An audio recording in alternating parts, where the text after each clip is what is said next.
జై హో.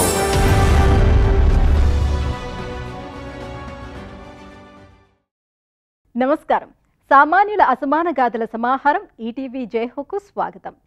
7 ఏళ్ల పసి వయసు, ఎదగని మనసు తన బతుకును అంధకారానికి నెట్టిన పెద్దల కొద్ది బుద్ధులను నిరసించింది. దేవదాసి వ్యవస్థనే ధిక్కరించి కొత్త జీవితం నిర్మించుకుంది.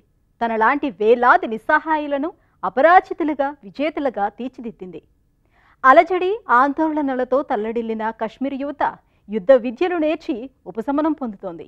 ఓ నవయువకుడు నెలకొల్పిన యుద్ధ విద్యల కేంద్రం వారిని క్రీడాకారులుగా తీర్చిదిద్దుతోంది. విభిన్న కథనాలతో మీ ముందుకు వచ్చింది జైహో.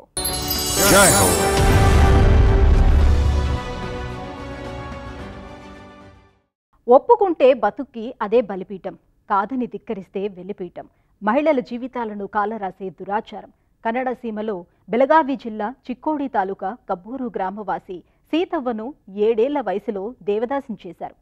ఏళ్లపాటు కాళరాత్రులలో కాలనాగుళ్ల చెంత నరకలోకంలో గడిపింది.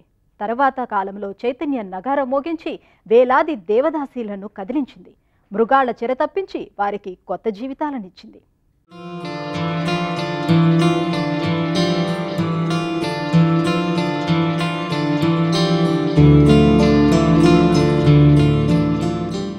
నిషేధాలు తుడిచివెయ్యలేని విషాద గీతిక, తరతరాల కన్నీటి చారిక దేవదాసి. కడుపు పండాలనో, మగబిడ్డ కావాలనో, పాడి పంటలతో సిరులు కురవాలనో ఏదో ఒక కోరిక. అందుకు కూతురును దేవదాసిగా చేస్తామని ఓ మొక్కు. కారణం ఏదైతేనేం, అమ్మాయిని దైవానికి అంకితమిచ్చే దురాచారం, బతుకును పతనం చేసే బలిపీఠం. ఇలా కన్నడ సీమలో ఓ సీతవ్వ బతుకు మసిబారింది. ఆమె దేవదాసిగానే మిగిలి ఉంటే కథ ఉండేదే కాదు. వ్యవస్థను ఎదురించి తనో చరిత్ర అయ్యింది. బడిలో ఆఖరు గంట మోగితే బాలసీతవ్వ గుండెల్లో గుబులుగా ఉండేది. 7వ ఏట ఆ చిన్నారిని దేవదాసిగా ప్రకటించారు. ఈ దురాచారం ప్రకారం అనంతర కాలంలో పుత్తడి బొమ్మ సీతవ్వ పెత్తందార్ల కోర్కెలు తీర్చే వెలయాలుగా మార్చటం విషాదం.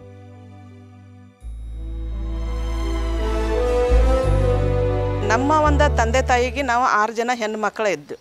మేము 6 అక్క చెల్లెళ్ళం. నేను అందరికంటే చిన్న. 5గురికి పెళ్లిళ్ళయ్యాయి. 7వ ఏట నన్ను దేవదాసిగా చేశారు. జీవన చర్మాంకంలో ఉన్న అమ్మ, నాన్న బాగోగులు నేనే చూడాల్సి వచ్చింది. ఇలా చేయాలని గ్రామస్తులు నిర్ణయించారు. దేవదాసులుగా చేయడానికి అనేక కారణాలున్నాయి. కుటుంబాల్లో కొందరు పిల్లలు లేకపోతే దేవతకు మొక్కుతారు. వానలు కురిసి పంటలు పండి అంటువ్యాధులు పోవాలని, గ్రామం బావుండాలని కోరుకునేవారు. దేవతలకు కృతజ్ఞతగా దళిత బాలికలను దేవదాసీలుగా మార్చేవారు. ಹೆಣ್ಣು ಮಗಳನ್ನ ಮುತ್ತು ಕಟ್ಟಿ ದೇವದಾಸಿ ಮಾಡ್ತೀವಿ ನಾವು ಅಂತಂದ ಊರಿನ ಜನ ಎಲ್ಲ ಕುಡ್ಕೊಂಡು ಹರಕೆ ಬರ್ತಿರು ಅಂತಂದ. కర్ణాటక రాష్ట్రం బెళగావి జిల్లా చిక్కోడి తాలూకా కబ్బూరు. ఇక్కడ ఓ నిరుపేద కుటుంబంలో పుట్టిన 6వ బాలిక సీతవ్వ. మగబిడ్డ కావాలని ఎల్లమ్మకు మొక్కుతూ కన్నవారు ఆమెను దేవదాసిగా ప్రకటించారు. సీతవ్వ పెరిగి పెద్దదవుతోంది. తండ్రి అనారోగ్యంతో కుటుంబ పోషణ బాధ్యత తనదైంది. దేవదాసిగా పెత్తందార్లను సంతోషపెట్టడానికి ఆమెను పంపేవారు. ఆడపిల్లలకు ఇలాంటివి మామూలే అని భావించి ఈ జీవితంలోకి వచ్చింది. కాని కష్టాలు తర్వాత తెలిసి వచ్చాయి. నరలోకంలో నరక జీవితమంటే ఏంటో దేవదాసి సీతవ్వ అర్థం చేసుకుని ఆగ్రహంతో రగిలిపోయింది. దేవదాసి వ్యతిరేక ఉద్యమాల్లో పనిచేశారు.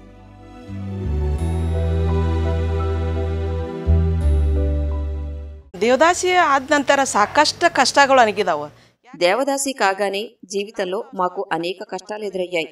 పేరుకే మాకు తల్లి, తండ్రి, పిల్లలు ఉన్నారు. కానీ అంతటా వివక్ష. పిల్లలకు జ్వరం వస్తే మేమే బడికి వెళ్లి తేవాలి. అసలు మేమిదంతా ఎందుకు అనుసరించాలి? మమ్మల్ని ఎందుకు లక్ష్యంగా చేసుకున్నారు? మనసు రగిలిపోతోంది. ఇందుకే వివక్ష దేవదాసి విధానం మీద పోరికే నిశ్చయించాం. 1991లో కర్ణాటక రాష్ట్ర మహిళా అభివృద్ధి సంస్థ మైరదా సాయం కోరాం. నైతిక మద్దతు లభించింది. వాళ్లు దేవదాసీల చైతన్యానికి ఉపాధి శిక్షణ కార్యక్రమాలను ప్రారంభించారు. ಅವರು ನಮಗೆ ಸಾಕಷ್ಟು ನಮಗೆ ತಿಳುವಳಿಕೆ ಹೇಳಿದ್ರು, ಟ್ರೈನಿಂగ్ ಮಾಡಿದ್ರು, అవేర్నెస్ ಮಾಡಿದ್ರು. తను కాలుతున్న మరొకరికి వెలుగు అవ్వాలి. తనెలా ఉన్నా కాని తనలా బాధపడుతున్న వేలాది దేవదాసీలకు ఉద్యమ గొంతుక కావాలి అని సీతవ్వ నిశ్చయించింది. సామాజిక ఉద్యమాల వెల్లువతో 1997లో ప్రభుత్వం దేవదాసి దురాచారాన్ని నిషేధించింది. ఈ క్రమంలో సీతవ్వ బెళగావిలో సామాజిక కార్యకర్త శోభా గస్తీ స్థాపించిన మహిళా అభివృద్ధి మట్టు సంరక్షణ సంస్థ మాస్లో చేరారు. క్రూరంగా దుర్మార్గంగా ఉక్కు పాదాలతో అణిచివేసిన దేవదాసి వ్యవస్థకు వ్యతిరేకంగా మాస్ ఉద్యమించింది. అభాగినులంతా సమాజంలో ఆత్మగౌరవంతో హుందాగా జీవించే వీలు కల్పించింది. ఏ సంస్థలో అయితే చేరి పనిచేశారో సీతవ్వ అదే మాస్ సంస్థకు సీఈఓ అయ్యారు.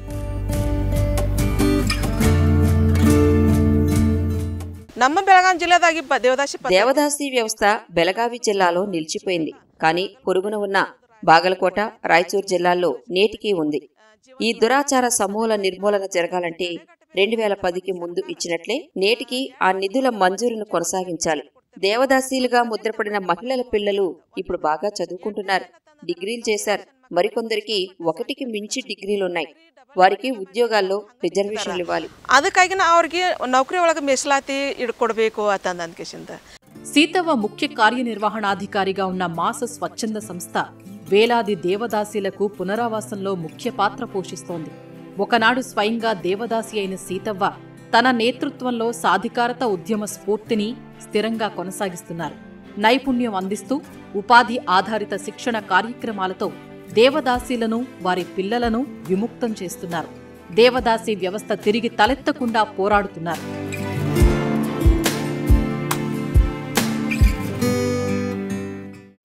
ವರ್ಷದಿಂದ ನಾವು ಶಿಕ್ಷಣ ಬಗ್ಗೆ ಕೆಲಸ ಮಾಡತ್ತಿದ್ದೇವೆ. ನಾವು ಅದು ಯಾಕೆ ನಾವು గత 19 ఏళ్లుగా మేము విద్య మీద దృష్టి సారించాం.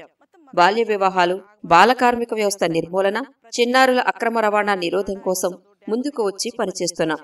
వీరి బాలలకు శనివారం మేము నృత్యాలు, పెయింటింగ్, పాటలు, ఉపన్యాస పోటీలను నిర్వహిస్తున్నాం. వాళ్లల్లో సృజనాత్మకతను గుర్తించి ప్రోత్సహించటమే లక్ష్యం. ఉన్నత విద్యానిధి కింద ఏటా ఓ 100 బాలబాలికల చదువు వ్యయాన్ని భరిస్తూ ఉన్నత విద్యానిధి కింద ఆర్థిక సాయం అందిస్తున్నాం. ಅವ್ರಿಗೆ ಡ್ರೆಸ್ ತಗೊಳ್ಳೋದಾಗ್ಲಿ, ಬುಕ್ ತಗೊಳ್ಳೋದಾಗ್ಲಿ ಅದನ್ನೆಲ್ಲ ಮಾಡ್ತಾರೆ. ನಾವು దేవదాసిల రక్షణ కంటే సీతవ్వ వారి బిడ్డలు దేవదాసిలు కాకుండా చూశారు. దార్శనిక శక్తిగా వ్యవహరించారు.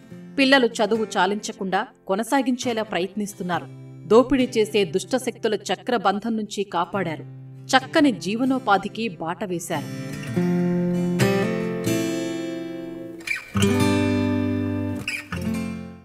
ಒಟ್ಟಿನಾಗ ನಾವು ಹೇಳ್ಬೇಕಂದ್ರೆ ನಮ್ಮ ದಲಿತ ಸಮುದಾಯ ಇರಬಹುದು. దళితులు, దేవదాసీలు విద్యాపరంగా, సామాజికంగా, ఆర్థికంగా సాధికారత సాధించాలనేదే మా సంస్థ లక్ష్యం.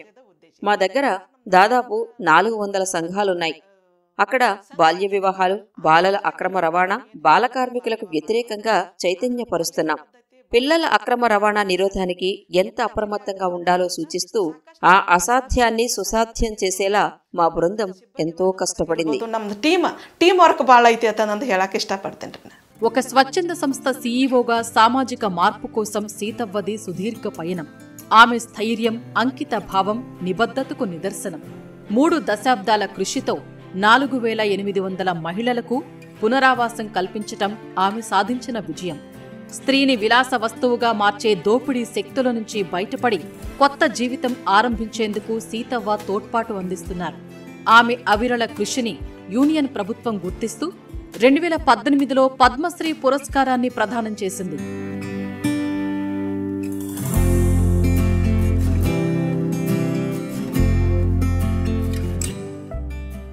ಈಗ ನಮ್ಗೆ ಪ್ರಶಸ್ತಿ ಕೊಡಬೇಕಂತ ಆಯ್ಕೆ ಮಾಡಿದ್ರೆ యూనియన్ ప్రభుత్వం మా సేవలను గుర్తించి పద్మశ్రీ పురస్కారంతో సత్కరించింది.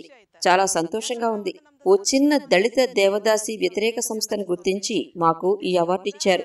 జీవితమే ఒక పోరాటంగా భావిస్తున్న దేవదాసి వనితలంతా ముందుకు వచ్చి ఈ దురాచారం మీద అవగాహన కల్పించాలని కోరుతున్నాను. మేమంతా సంఘటితంగా ఉన్నందుకు గర్వపడుతున్నాం. పోరైనా, సామాజిక సేవైనా మేమెప్పుడూ సిద్ధమే. డబ్బు సంపాదించాలని భావించటం లేదు. మీరంతా అన్ని రంగాల్లో సాధికారత సాధించాలని కోరుకుంటున్నాం. నమ్గా ఖుషి అయితే అతనంకిసింద. ఇనుప కండరాల యువత కానీ దిశానిర్దేశం లేని భవిత, తీవ్రవాదము, పడగ నీడలో అశాంతి, అలజడి, ఇదంతా నిన్నటి మాట. మరి నేడు ఇదే కశ్మీర్లో యువతీ యువకులు ఇప్పుడు యుద్ధ విద్యలు నేర్చుకొని బతుకు మార్చుకుంటున్నారు. క్రీడా ఛాంపియన్లు అవుతున్నారు. ఉపాధికి బాట వేసుకుంటున్నారు. దక్షిణ కశ్మీర్ పుల్వామా జిల్లా త్రాల్ పట్టణం మార్షల్ ఆర్ట్స్ శిక్షణ కేంద్రంగా రూపొందింది. ఫిరోజ్ అహ్మద్ భట్ లాంటి శిక్షకులు కశ్మీరీ సంప్రదాయ యుద్ధ విద్యలకు పూర్వ వైభవం తెస్తున్నారు.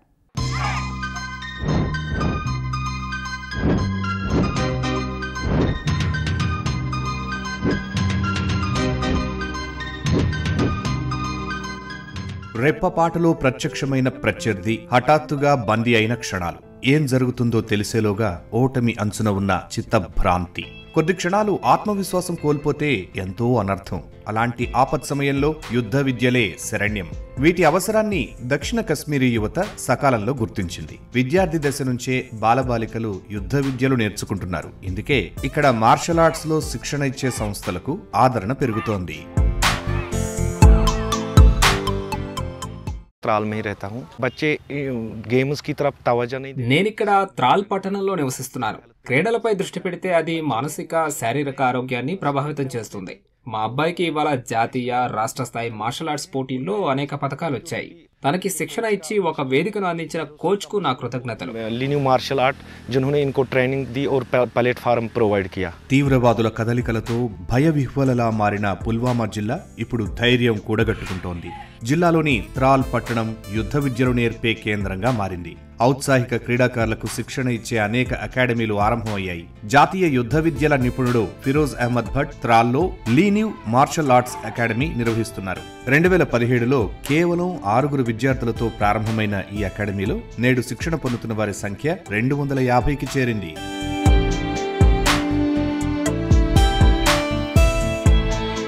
स्टार्टिंग में 2014-15 में हमारे कुछ स्टूडेंट्स थे. ప్రారంభమైన తొలినాళ్లలో అంటే 2017 ఆ సమయంలో మా దగ్గర సాధన చేసే విద్యార్థుల సంఖ్య స్వల్పంగానే ఉండేది. కానీ తర్వాత సామాజిక మాధ్యమాల్లో ప్రాచుర్యం వల్ల ఇక్కడ చేరే వారి సంఖ్య పెరిగింది. నెటిజన్ల నుంచి మాకు బహుదా ప్రశంసలు వచ్చాయి. మాకు లభిస్తున్న ఆదరణ చూసి మార్షల్ ఆర్ట్స్ అకాడమీని ప్రారంభించాలని నిర్ణయించాం. మార్షల్ ఆర్ట్ అకాడమీ की तरफ से मिलेगा. ఫిరోజ్ అహ్మద్ భట్ స్థాపించిన అకాడమీ ఎన్నో విజయాలు సాధించింది. కేంద్రపాలిత ప్రాంతాల పరిధిలో ఏర్పాటైన పోటీల్లో అకాడమీ విద్యార్థులు బంగారు పతకాలు సాధించారు. జాతీయ ఛాంపియన్షిప్ లో పాల్గొనే అర్హత సాధించారు. జమ్మూలో నిర్వహించిన జాతీయ స్కే ఛాంపియన్షిప్ పోటీలకు పలువురు విద్యార్థులు ఎంపిక కావటం మరో ముఖ్య విజయం. हमारी एकेडमी में आप छोटे बच्चों को तो आपने देख ही लिया होगा. మా శిక్షణ సంస్థలో 6 ఏళ్లలోపు విద్యార్థులు ఉన్నారు. కొంతమంది విద్యార్థులు ఇప్పటికే ఫిజికల్ ఎడ్యుకేషన్ లో బ్యాచిలర్స్, మాస్టర్స్ డిగ్రీలు చేశారు. మేము శిక్షణ ఇచ్చిన బృందాలలో ఓ బృందం మహారాష్ట్రలో నిర్వహించే పోటీలకు ఎంపికైంది. బహుమతి తీసుకొస్తారనే మా ఆశ, విశ్వాసం. उनपे भी हम उम्मीद करते हैं कि वो वहां से अचीवमेंट लेकर आ जाएंगे. ఫిరోజ్ అహ్మద్ భట్ నిబద్ధత ఎలాంటిదంటే కేవలం యుద్ధ విద్యల్లో శిక్షణకే పరిమితం కాలేదు. స్వీయ క్రమశిక్షణ విలువలు పాటించేలా చూస్తాడు. అలాగే శారీరక దృఢత్వం, స్వీయ అభివృద్ధి, అంకిత భావం తన విద్యార్థుల విజయాల్లో కనబడుతుంది. ఆయనిచ్చే కఠోర శిక్షణతో తాము నేర్చుకుంటున్న ఈ విద్యకు పరమార్థం ఉందని విద్యార్థుల్లో ఓ విశ్వాసం కలుగుతుంది.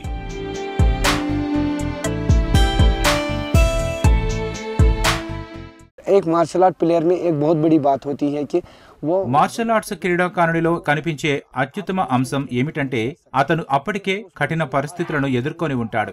ఎండలో అయినా నీడ అయినా అంటే ఇండోర్ అవుట్డోర్ క్రీడలనైనా ఆడేందుకు సంసిద్ధంగా ఉంటాడు. విజయమైనా వైఫల్యమైనా సవాలుగా తీసుకొని ఆడతాడు. అన్నట్లు జీవితాన్ని సానుకూల దృక్పథంతో జీవించడం ఎలాగో మార్షల్ ఆర్ట్స్ నేర్పుతాయి. కష్టకాలంలో సంతోషంగా గడపటం ఎలా సాధ్యమో ఈ క్రీడలు తెలియజేస్తాయి. अपने आप को खुश कैसे रखना है वो चीज आपको मार्शल आर्ट सिखाती है. ఈ యువ క్రీడాకారుల విజయగాథలు చూస్తే అవి కేవలం దేహదారుఢ్య క్రీడలే కావని అర్థం చేసుకోవచ్చు. ఒక క్రమశిక్షణాయుత జీవితానికి మార్గం చూపుతాయి. అవసరమైన జీవన నైపుణ్యాలను అందిస్తాయి. అలాంటి వాతావరణాన్ని ఏర్పరుస్తాయి. నానాటికి పెరుగుతున్న ఆదరణ చూస్తే వ్యక్తిగత, వృత్తిగత అభివృద్ధి రెండింటిలో మార్షల్ ఆర్ట్స్ ది ముఖ్య పాత్రే అని అర్థం చేసుకోవచ్చు. जी अगर मार्शल आर्ट फील्ड की बात करें तो 2017 నుంచి నేను ఈ మార్షల్ ఆర్ట్స్ అకాడమీలో భాగస్వామినయ్యాను. ఇటీవల మేము soft ball senior national championship లో జమ్మూ కాశ్మీర్ జట్టుకు ప్రాతినిధ్యం వహించాం. అక్కడ 7వ స్థానంలో నిలిచాం. నా శారీరక మానసిక అభివృద్ధిలో కోచ్ ముఖ్య పాత్ర పోషిస్తున్నారు. हमने JNK ने उसमें अचीव की है तो 2017 से जितनी भी मैंने इससे प्रैक्टिस ली है. మార్షల్ ఆర్ట్స్ అకాడమీ స్థాపించి ఫిరోజ్ అహ్మద్ భట్ ఈ ప్రాంతంలో యువ క్రీడాకారులకు ఒక ప్రోత్సాహక వాతావరణాన్ని ఏర్పరిచారు. ఆయన కృషి జమ్మూ కశ్మీర్ ను, ప్రత్యేకించి త్రాల్ ను దేశంలోనే ముఖ్య యుద్ధ విద్యా కేంద్రంగా రూపుదిద్దడంలో ఎంతో సాయపడింది.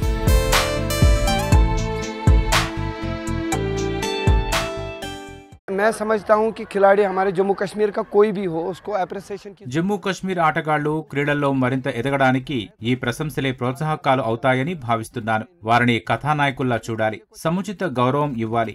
అలాంటి ప్రోత్సాహంతో వారు మరిన్ని విజయాలు సాధిస్తారని, పురస్కారాలు వరిస్తాయని నేను నమ్ముతున్నాను. के लिए कहीं और से मेडल लाके उसको अप्रिसिएशन की जरूरत है.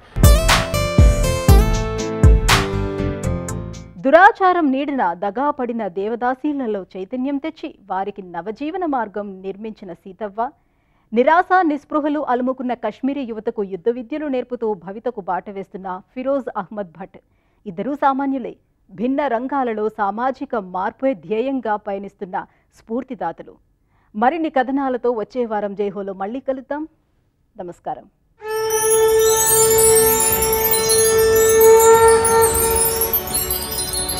Jai Ho.